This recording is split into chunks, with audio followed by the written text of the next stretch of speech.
Hello, hello.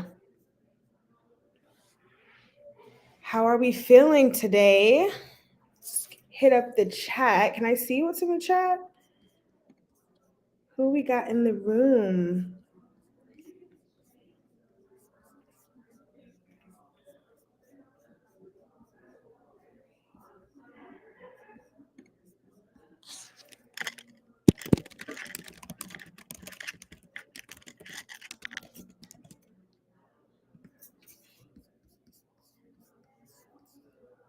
Hello, good evening, everyone. Good evening.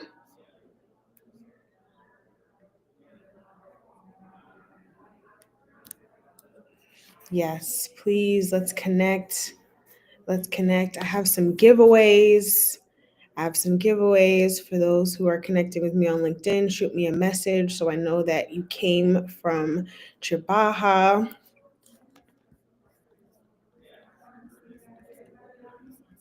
Can we get some energy in the chat? I want to know how everyone is feeling tonight, if we're feeling ready. How was the last session? How are we doing?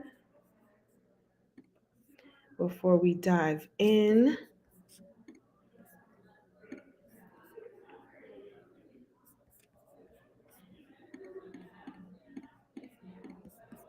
All right. Well, I am going to get started. Let's do a share screen.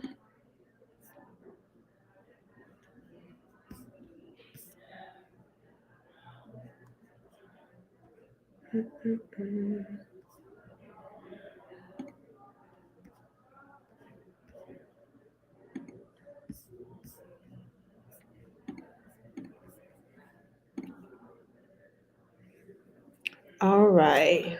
Can we see the screen? We good? All right. So welcome everyone that's tuning live or tuning in on Restream, rebroadcast. My name is Kayvana Parker. I am a Cheesy girly. I'm a girl mom. I'm Yelp Elite. I'm a fat girl. I love me some food. So sign me up for all the Yelp Elite events that come with free menus, big back all day. And first generation Jamaican, just come back from Yad. So I'm ready to talk with y'all. Got my colors going, orange, to represent for y'all. I have 15 years of experience in sales, growing and developing sales teams. So really excited to bring some of that sales background to you all today with strategic rapport. I come from humble beginnings in the sales world. I was driving trucks out of Nestle in New Jersey. End up growing that route to close to $1 billion and wore some hard hats and some steel toes selling industrial supplies. So tech is the cushy life. Tech is where I feel calm and safe and secure behind, a computer. But before that, I was out here in these streets. So grew that and ended up leading the top 10% of sales in the tech space, which dubbed me most unboring, especially from Yelp. I spent about 4 years at Yelp. Founder of KPA Incorporated, which strives to bridge the gap between the corporate trainings and individual learnings. So really making sure that everyone who's either looking to get into tech or trying to thrive in tech really have the tools to survive and grow and make all the money that we can make out here. I've coached thousands of people across the globe and really excited to be here with you all. Thank you for Shannon for having me. And let's dive into strategic rapport. So, strategic rapport is a phrase that I came up with because I was tired of, excuse my typo, I was tired of having people talk about the weather, right? Everyone's talking about the weather outside. It's like, the weather outside is frightful. Like, no, we're going to talk about something that is strategic, that is thoughtful. And when you leave here, you are going to be able to have these introductory conversations with whoever it might be, whether it's peers, hiring managers, prospects, executives, whether you're networking in person or you are having a virtual conference, you're going to be able to have these conversations and feel really confident doing them. So on average, folks feel like they are sweating, their pits are sweating, everything is going wrong or feeling frustrated or confused.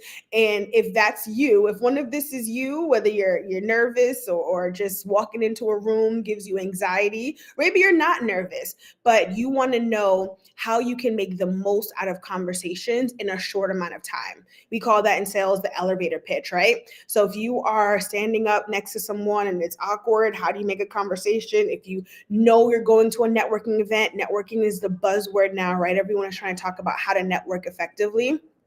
Then you are in the right place. So again, we're going to throw out these weather conversations. We're not going to be asking, what do you do? Right? That's a common question everyone is asking now, right? Like, what do you do? Let's go beyond what someone does. We're not solely identified by our titles, right? How we show up and who we are. I'm a mom. I'm a creator of safe spaces. Like those things are even more, I'm impassioned by those more than I am about my title of a CEO or my title as head of enablement. Those are boring. So how do we become unboring and really have thoughtful, intentional conversations? And most importantly, really strategic with our interactions. We're gonna start to think chess players out here. Okay. All right. So let's get into the rapport aspect. So, but before we do that, just a little bit of backstory as to how this came about. So I've mentored and trained thousands of reps, right? And most commonly, they share the same fear. And it's not really the act of speaking. Everyone says, maybe I like people, or it's not that just having a conversation makes me nervous, but it's really the outcome. It's being terrified of not knowing how it's going to end, the uncertainty of not understanding where the conversation is going to go. What if I don't know what to say? What if I don't say anything or don't have anything that this person has in common? What if I embarrass myself? What if I got food in my teeth, right? All of these uncertainties is what makes folks have that anxiety about talking to someone new. The safety around talking to someone that you do know is that they give you some grace. They know you, they've seen you in other settings. So if you do something embarrassing, they're not going to hold it against you for the rest of your life. You feel safe. So that anxiety usually comes from feeling unprepared. That outweighs actually having the conversation or the fear of having a conversation. If you can relate to that, if you can relate to just feeling unprepared or not knowing what's going to happen, if that's really where either your anxiety or your nervousness comes into play, put a 1 in the chat. Put a 1 in the chat. Let's relate and have some feelings all around that uncertainty or feeling unprepared for having these conversations. I remember I worked with a client who, had immense anxiety. Before conferences, they would prepare like crazy, researching people, which you should do, studying their posts, trying to find out commonalities, trying to figure out what college they went to, all of these things, and still found themselves super, super paralyzed. And if their goal was to make 6 new connections, they couldn't really get past the first one. After the first one, they were just zonked out. They don't want no more. Send me home. I'm good. I got one for the day, and I'm done. And then on top of that, you spend all this time researching and investing into what's going to happen in this conference. Come to find out, the person that you were researching is not even there.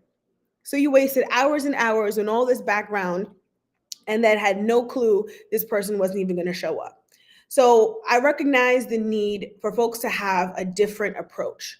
So my suggestion is not to focus on trying to anticipate every possible outcome, but really on developing this structured framework that'll empower you to feel confident speaking to anyone at any time. So this is what we're going to be talking about today and what we're going to share together. Cool? Feeling ready? Ready? Right, ready in the chat. Let's get it going. All right. Perfect. So the key to executing on strategic rapport successfully is really your confidence, your tone, and your pace. If we take a second, if I came in here and I was not exuding some energy for you, if I was nervous, if I had my hand on my head, if I didn't give you confident energy, you would second guess, why is she here? What's she talking about? What is she, who is she? Why should I be listening to this girl? Right? So you want to make sure that even if you have to fake it in that moment or be transparent about your nervousness, that comes off with the level of confidence as well.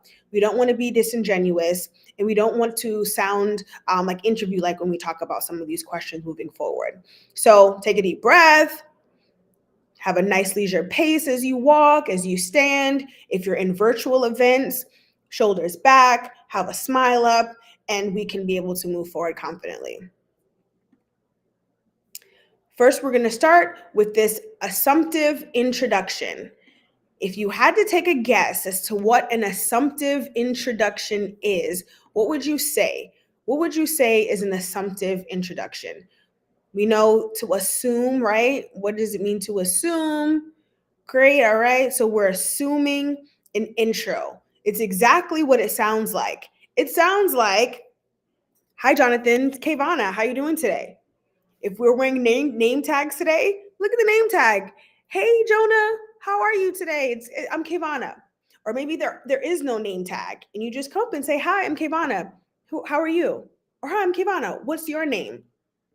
We're not coming in confused or just like, "Hey, hi." No, we're coming in confident. And what you should be confident at the bare minimum is your name, right? "Hi, I'm Kayvana. How are you?" Great. What'd you say your name was again? What's your name? Oh, amazing to meet you. Wonderful. Love that. If you're in the virtual world, the same thing applies. Typically, someone has their name on their little banner underneath the Zoom tag. Sometimes it says iPhone. You can make a joke and say, "Hey, iPhone number 2, how are you?" Right?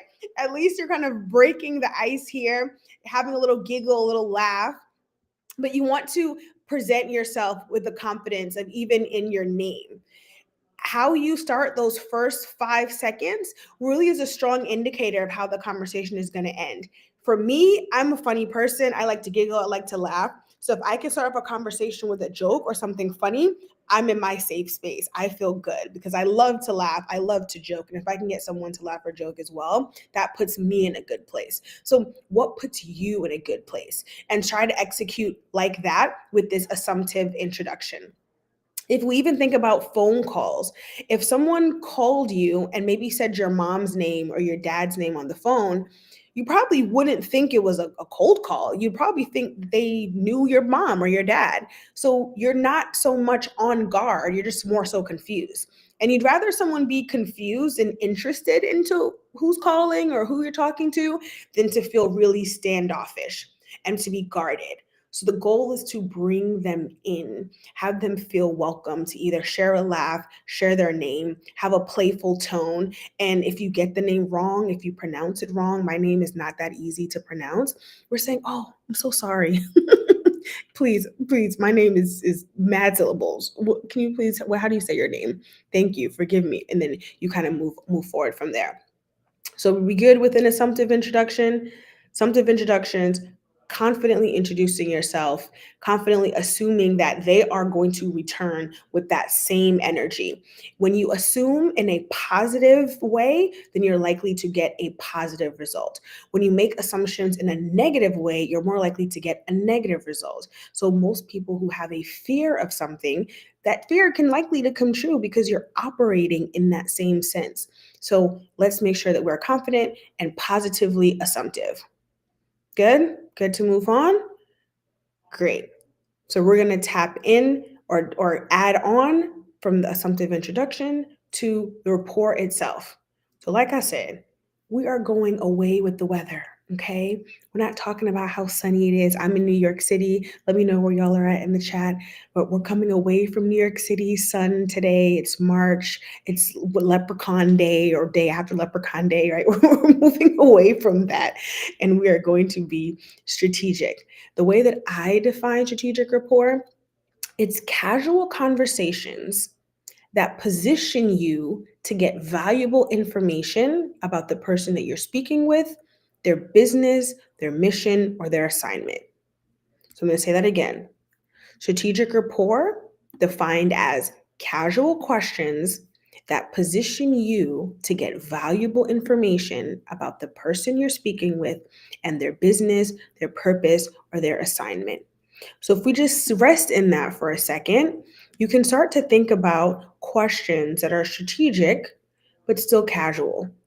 We're not finna, write a biopic on them, right? But what questions would I need to know that can create a relatable understanding, or just for me to understand maybe how I can support them or maybe how they can support me? Okay? Sounds good? So if we've never spoken before and this is your first event, asking, how are you affiliated with insert Trabaja? How are you affiliated with Diversitech? Have you attended a Diversitech event before? These, if you have or have not, you can understand maybe where they rank or how much information they can give you about the current environment. And if you're both the first time, then you can learn together. Maybe you have a buddy now that you can navigate through the rest of the conference with. And if they've been here for a long time, great. You can ask some questions. Who have you found to be impactful here, or how have you gained some support, or what have you been able to contribute? Those are thoughtful questions. When you ask what have you been able to contribute, you can also see if there are commonalities. Is here, wow, you know what? I do the same thing. How long have you been doing that? These are strategic questions, yet very casual, that will allow you to move the conversation forward really thoughtfully. Is it making sense to everyone? We feel good about this? Yes. All right. So let's say that we are on the phones here. We're adding some elements because we're talking about whether you're in person or whether you're on the phone, or if you're virtual setting. I am a tea drinker, and that's becoming more and more popular. But for a long time, everyone was just drinking coffee. We can even say matcha in here. So let's say that you are at a 9 a.m. event and there's croissants and donuts and whatever, and you're standing next to someone, you're like, hey, you a coffee drinker? You a tea drinker? Man, I didn't have my tea this morning, so I'm about to lose it. Let me get let me get something to go in here, right? Donuts, coffee, cookies, whatever. If anyone books a Calendly with me, you'll see that one of my questions is croissant, donut, or bagel, right? And that's just something because I love food. So I'm going to talk about food that is genuine to me and my understanding and what makes me happy. So if you're at dinner and there's some appetizers getting passed around, oh, are you a sushi person or not so much? Raw or cooked, right? Like those are things that get you into that one personal fact, right? The one personal fact allows you to have some relatability that's outside of the business. That's relatability that goes beyond just what someone does or why they're here. Something that relates outside of that, which brings a human component into every interaction. We're all humans. We're not AI yet, right? So we should have real conversations with people. So let's say if you're virtual and you're awkward, maybe you have children like I do. I have a daughter. I'll say something like, "Hey, I'm sorry if you hear Mickey Mouse playing in the background. My daughter's home from school. When's the last time you're forced to watch a kid's show?" Right? That's a personal question, but not too invasive, right? I personally, also a doula, I stay away from asking people how many kids do you have, because you never know what trauma might exist around children or having kids. But instead, we can ask questions around children, nieces, nephews, watching a neighbor, babysitting, etc. And then, so it's either like kids or dogs. Someone has a kid or someone has a dog, or someone doesn't like kids, they love dogs, one or the other. So you can say, hey, apologize in advance if you hear my dog snoring or you see my cat walk across the street. He won't leave my office. Do you have any pets, or do you like pets? Are you allergic to pets, etc.? So these are some questions that you can get that's on a personal note, but not too invasive. So I typically go from personal fact, and then I dive into business facts. The business facts are questions around, just why you're existing in this space. Typically, I stay away from what do you do? What do you do? Not only is it boring, But what they do may not be what they enjoy doing, and what they do may not be the reason why they're here. So you can ask maybe what brings you here, or what projects are you working on, or do you have any goals that you're looking to complete in the next 6 months, or hey, how's your 2025 looking? What projects are you doing right now? Now, when you ask someone what projects they're working on, or you're asking them why they're here or why they're showing up, now you're getting an answer that hopefully you can either support, relate, connect to, or maybe inquire more questions about. So, hey, yeah, I'm actually a speaker at Diversitech. I'll be speaking on the panel on Friday. Oh, wow, what are you going to be talking about? Yeah, I'm really passionate about, again, making sure that we're bridging the gap between corporate trainings and individual education. So, wanting to make sure people leave here with sales tools to help them be successful. Wow, yeah, I tried sales, not for me. Right? And you can build off of that on a deeper level rather than you asking me, what do I do? And I say, I'm the head of sales enablement. And it's like, okay, well, what's that? Right? It's very monotonous, and it's very routine, and it's very robotic, and it's very boring. We're unboring people here, right? So we're going to have unboring conversations. If you're having any questions right now, please put them in the chat. I don't know if I can see it, so if anyone can bring the questions up, bring the questions up, and let's chat through some of the questions that you're having. But the rule of thumb here is you want to get a personal, and then you want to get some business facts. The business facts help to move the conversation along. Why is this strategic?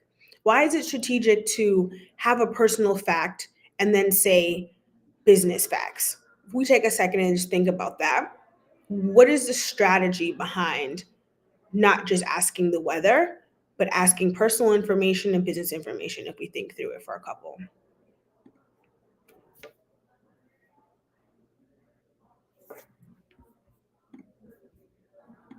Yeah, you can use this information again on calls, the virtual calls that you set up.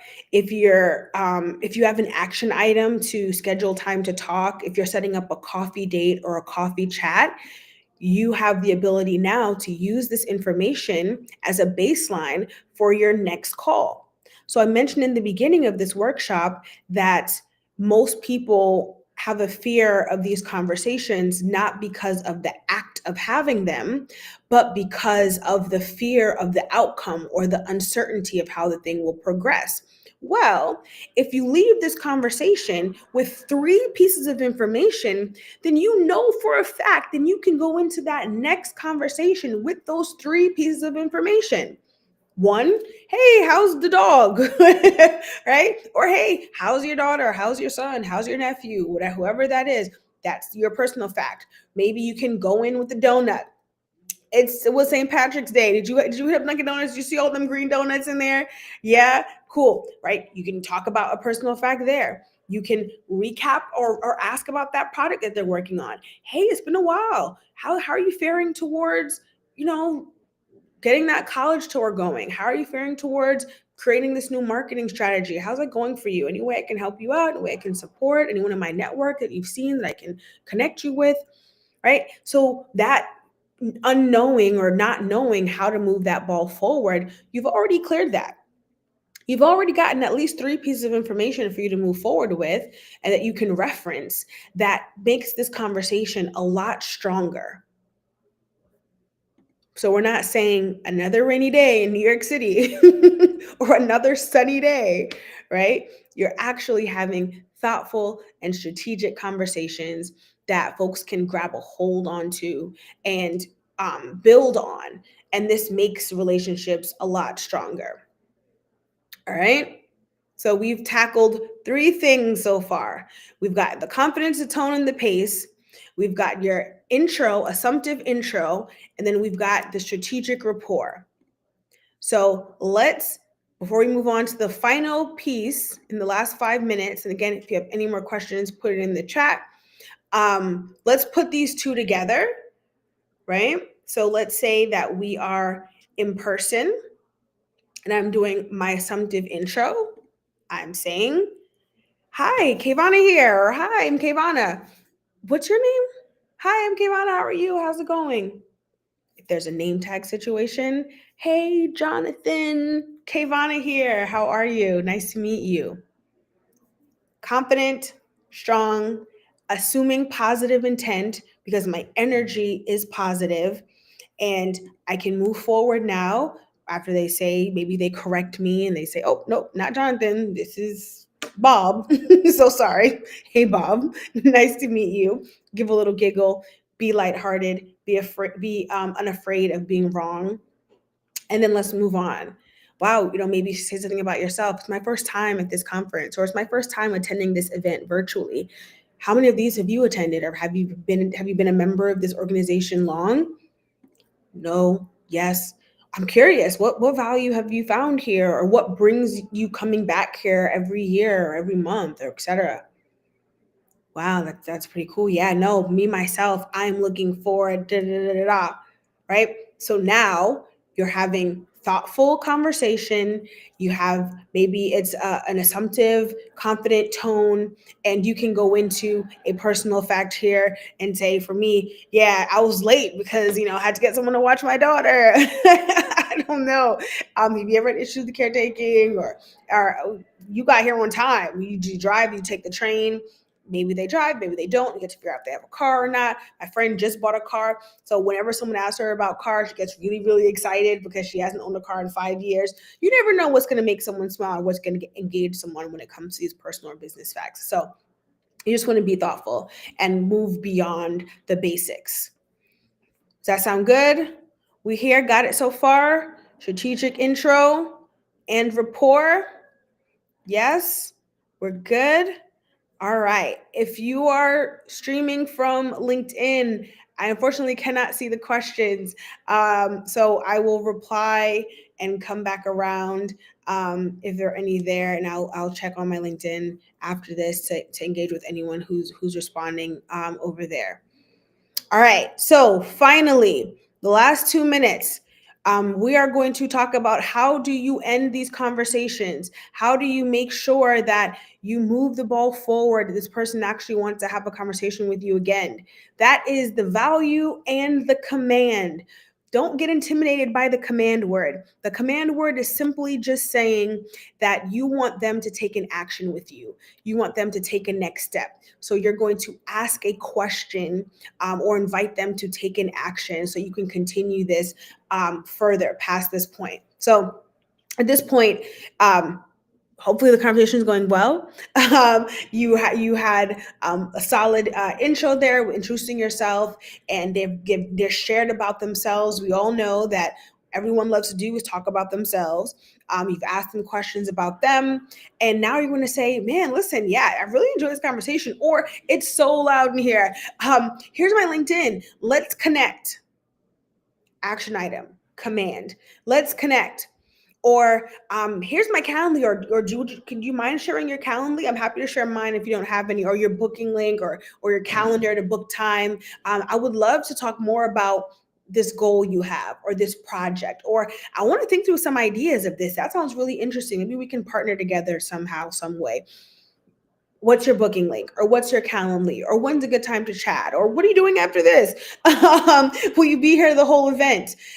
You want to ask the question that invites them to take the action with you to do something else after this. How many times have you left the conference and you just wish that you either got their number, got their LinkedIn, got their IG, something? Well, now is the time to do that. You don't want to walk away without doing that. And typically, we're going to send that message right away. Hey, sitting next to you at the chat. Because for me personally, so many people come up to me, I very rarely remember who is who. But when someone writes a message and I look back at the end of the night or the next day, I'm going to remember because they said something like, great seeing you at the coffee table, or great seeing you running into you in the bathroom. Question. Is it wise to suggest this action during an interview with the hiring manager? I wouldn't say that it's a bad thing to do.